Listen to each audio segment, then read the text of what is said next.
आज के इस टॉपिक में देखेंगे क्वांटम नंबर के बारे में। किसी भी एटम के अंदर, एक एटम के अंदर क्या है, इलेक्ट्रॉन। ठीक है, सबसे पहले न्यूक्लियस, बाहर आ जाएंगी ऑर्बिटल जिसको शेल बोलते हैं।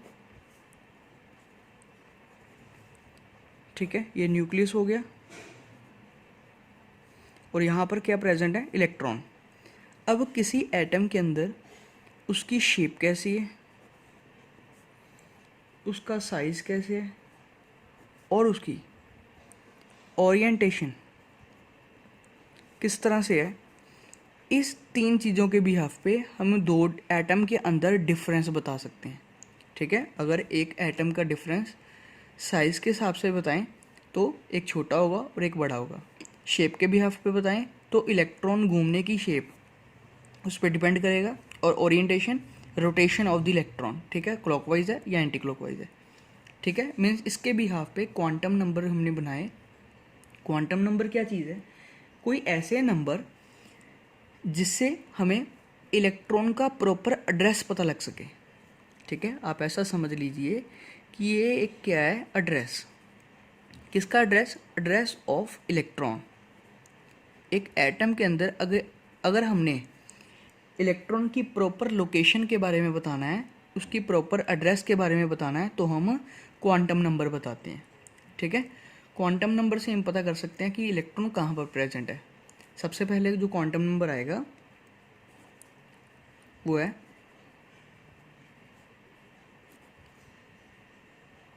Principal quantum number.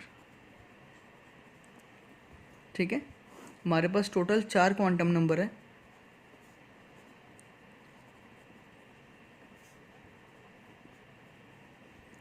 ठीक है, टोटल 4 क्वांटम नंबर है, जिनमें से सबसे पहला क्वांटम नंबर है प्रिंसिपल क्वांटम नंबर।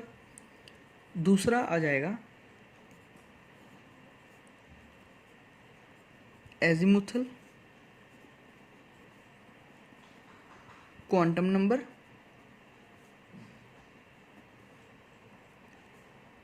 तीसरा आएगा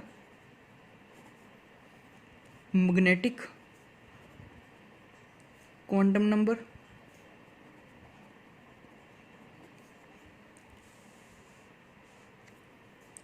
देन उसके बाद फोर्थ स्पिन क्वांटम नंबर। ठीक है, टोटल ये 4 क्वांटम नंबर हैं जिनको हमने दिमाग में रखना है। प्रिंसिपल क्वांटम नंबर जो है उसको डिनोट करते हैं हम स्मॉल एन से। एजीमुथल क्वांटम नंबर को डिनोट करेंगे एल से। जो मैग्नेटिक है उसको एम से, या आप उसको एम एल भी लिख सकते हो, और स्पिन को एस से। ठीक है, टोटल ये 4 हमारे पास क्वांटम नंबर हैं जिन्होंने मिलकर क्या करना है, एक इलेक्ट्रॉन का एड्रेस बताना है एटम के अंदर। ठीक है, एक एटम के अंदर इलेक्ट्रॉन कहाँ पे प्रेजेंट है, ये 4 क्वांटम नंबर हमें बताएंगे। सबसे पहले आएगा principal quantum number.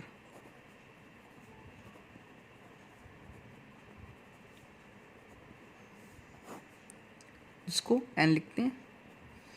Principal quantum number क्या है, एक ऐसा क्वांटम नंबर, एक ऐसी वैल्यू जो हमें किसी एटम के अंदर नंबर ऑफ मेन शेल्स के बारे में बताएगा।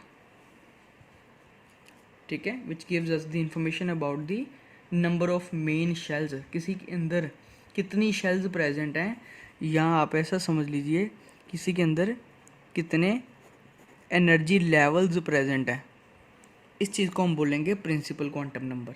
ठीक है, ज़्यादातर इसकी वैल्यू को हम 1, 2, 3 एंड सो ऑन लिखते हैं। ठीक है, अगर मान लो मैं किसी केस के कोई केस ले रहा हूँ जिसके मैं बात करता हूँ कि मैं कह रहा हूँ कि एन की वैल्यू मान लो 1 है।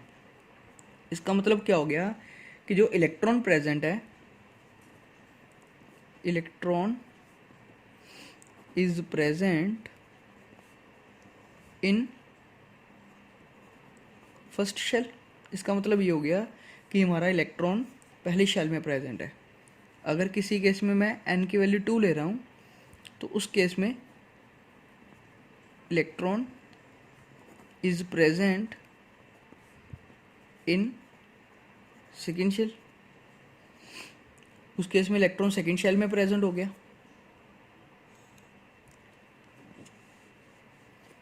अगर मैं n की वैल्यू 3 ले रहा हूँ तो इसी तरह से electron is present in third shell. ठीक है, इसमें इस केस में उसको लिखेंगे k, इसमें उसको l, इसको l। ठीक है, ये हो गया हमारा principal quantum number. Principal quantum number का फ़ायदा क्या है, इसकी इम्पोर्टेंस क्या है? Importance of principal quantum number. Principal quantum number का फ़ायदा क्या है, इससे हमें और क्या पता लग सकता है? ठीक है, एक तो हमने देखा कि इसने क्या हमें बताना है, gives us the information about the main shell. ठीक है, जिसमें इलेक्ट्रॉन प्रेजेंट है वो कौन सी शेल है, सबसे पहले तो इसने ये बताना है। और क्या बता सकता है, इसकी इम्पोर्टेंस क्या है, हम atomic radius of atom can be calculated by principal quantum number. अगर देखो, अगर मैं कह रहा हूँ कि इलेक्ट्रॉन, मान लो n की वैल्यू आ रही है 2, ठीक है, ये कैसे ले रहे हैं, मान लो मैं कहता हूँ कि n की वैल्यू 2 है, इसका मतलब क्या हो गया कि न्यूक्लियस से, ये मान लो ये पहली शेल, ये आगे दूसरी शेल, ये आगे तीसरी शेल। ठीक है, अगर मैं कह रहा हूँ कि n की वैल्यू 2 है, इसका मतलब मेरे को पता लग गया कि न्यूक्लियस से ये इलेक्ट्रॉन यहाँ पर प्रेजेंट है। और अगर ये इलेक्ट्रॉन वैलेंस इलेक्ट्रॉन है तो मेरे को पता लग गया कि जितना भी इन दोनों में गैप है, जितना भी इन दोनों में डिफरेंस है, that is its atomic radius. ठीक है, इसका मतलब हम एटॉमिक रेडियस पता कर सकते हैं किसी एटम का कि वो कितना है। ठीक है, फ्रॉम प्रिंसिपल क्वांटम नंबर। ठीक है, प्रिंसिपल क्वांटम नंबर का एक फ़ायदा आ गया कि इससे हम एटॉमिक रेडियस कैलकुलेट कर सकते हैं। दूसरी एडवांटेज,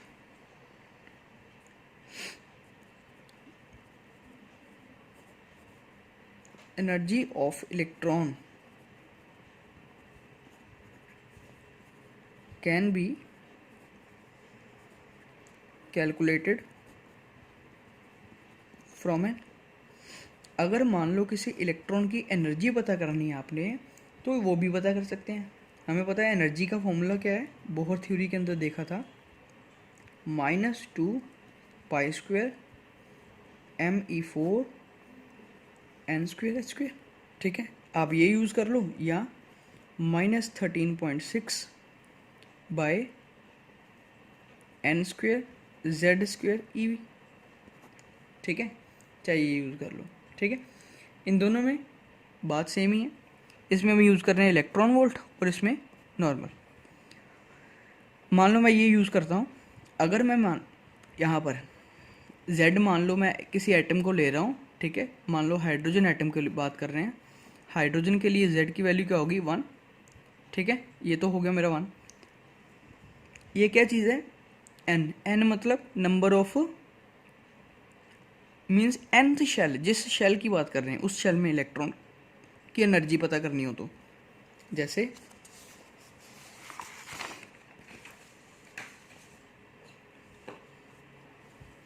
जैसे मान लो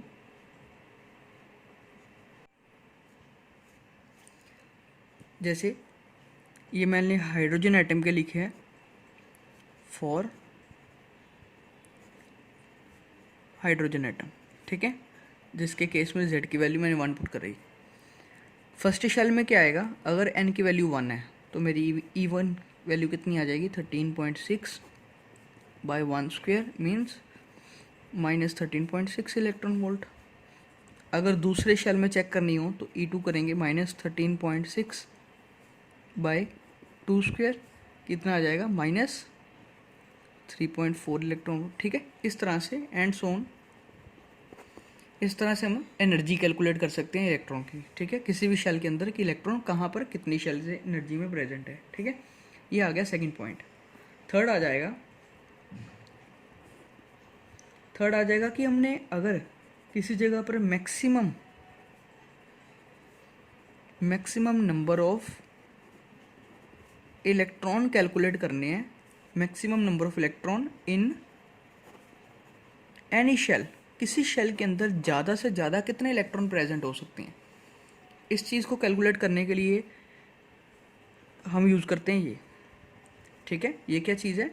that is called maximum number of electron, ठीक है। किसी चीज़ के अंदर कितने इलेक्ट्रॉन हैं, किसी शेल के अंदर ज़्यादा से ज़्यादा कितने इलेक्ट्रॉन हो सकते हैं, इस रिलेशन से कैलकुलेट कर सकते हैं 2n², ठीक है। जैसे फर्स्ट शेल में देखें, फर्स्ट शेल के केस में n की वैल्यू 1, तो क्या आ जाएगा 2 × 1² मीन्स 2, मीन्स उस केस में पहली शेल के अंदर ज़्यादा से ज़्यादा 2 इलेक्ट्रॉन प्रेजेंट हो सकते हैं। सेकेंड शेल की बात करें, सेकेंड शेल में n की वैल्यू 2, कितना आ गया 2 × 2² मीन्स 8, ठीक है, 4 × 2 8, ज़्यादा से ज़्यादा दूसरी शेल के अंदर 8 इलेक्ट्रॉन प्रेजेंट हो सकते हैं, ठीक है। इसी तरह से थर्ड शेल में n की वैल्यू आ जाएगी 3,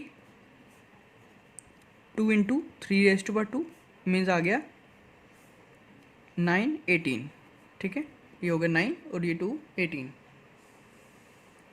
ठीक है। यहाँ से हम नंबर ऑफ इलेक्ट्रॉन्स कैलकुलेट कर सकते हैं इस तरह से, ठीक है। पहली शेल में 2, फिर 8, फिर 18। नेक्स्ट आ जाएगा, ये हमारा हो गया principal quantum number.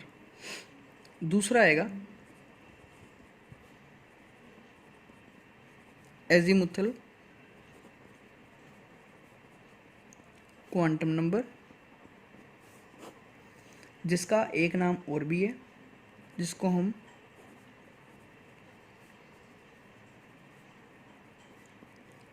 Angular momentum quantum number या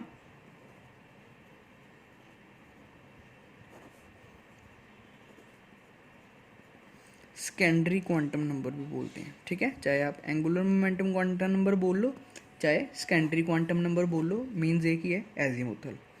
अब इसने क्या बताना है, किसी मेन शेल के अंदर नंबर ऑफ सब शेल्स या सब एनर्जी लेवल्स कितने हैं, ठीक है। किसी शेल के अंदर, किसी मेन शेल के अंदर कितनी सब शेल्स हैं या कितने सब एनर्जी लेवल्स हैं, इनके बारे में इंफॉर्मेशन जो देगा वो देगा एजीमुथल क्वांटम नंबर, जिसको डिनोट करते हैं हम स्मॉल एल से, ठीक है। एल की वैल्यू जितनी होगी उससे पता लगेगा कि कितनी वैल्यू है दोनों की। सबसे पहले तो अगर एल को कैलकुलेट करना है तो इसके लिए हम यूज़ करेंगे ये रिलेशन। एल की वैल्यू आ जाएगी 0 to n-1, ठीक है। ये एक रिलेशन है जिससे हम पता कर सकते हैं कि किसी मेन शेल के अंदर कितनी सब शेल्स हैं, ठीक है। यहाँ पर n की वैल्यू क्या है, मेन नंबर ऑफ शेल्स, ठीक है, या जिसको हमने प्रिंसिपल क्वांटम नंबर पढ़ा है, ठीक है। चाहे आप इसको कह सकते हो कि मेन नंबर ऑफ शेल्स कितनी है या प्रिंसिपल क्वांटम नंबर कितने हैं। अब n की वैल्यू, मान लो फर्स्ट शेल की बात करें, फर्स्ट शेल के अंदर n की वैल्यू आ जाएगी 1, तो l की वैल्यू कितनी होगी 0 to 1-1, कितना बन गया 0 to 1-1 मीन्स 0, 0 to 0 कितने नंबर है 0, ठीक है। मीन्स ये एक ही नंबर है, 0 का मतलब ये नहीं है कि कुछ नहीं आया, 0 का मतलब सिर्फ एक, ठीक है। तो इस एक वाले को हम नाम देंगे सबसे पहले तो स्मॉल एस, ठीक है। इस स्मॉल जो वैल्यू आ रही है इसकी, इसको नाम क्या देंगे स्मॉल एस से। दूसरा आ जाएगा सेकेंड शेल के लिए, सेकेंड शेल के केस में n की वैल्यू 2, ठीक है, यहाँ पे 1 पुट करी, यहाँ पे 2 आ जाएगी। l की वैल्यू 0 से लेकर 2 - 1, 0 to 2 - 1 मीन्स 1, 0 से लेके 1 तक कितने नंबर है, 0 एंड 1, 2 नंबर आ गए। ये हो गया फिर से हमारा एस शेल, ये हो गई, इसको लिखेंगे पी शेल, ठीक है, स्मॉल पी से, ठीक है, इस तरह से आगे आ जाएगा।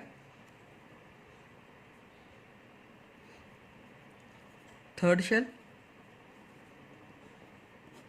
थर्ड के केस में क्या आएगा, n की वैल्यू 3, l की वैल्यू हो जाएगी 0 to 3 - 1 मीन 0 to 2 मीन 0 1 2, ये हमारा s, ये p और ये d, ठीक है, इस तरह से s p d 3 शेल्स आ गई, ठीक है, 3 सब शेल्स आ गई। इसका मतलब जो पहली शेल है उसके अंदर एक ही शेल है, जो दूसरी शेल है उसके अंदर 2 सब शेल्स हैं, और तीसरी के अंदर 3 सब शेल्स हैं। इसी तरह से चौथे में करेंगे तो 4 सब शेल्स होंगी, ठीक है, उसका नाम f दे देंगे।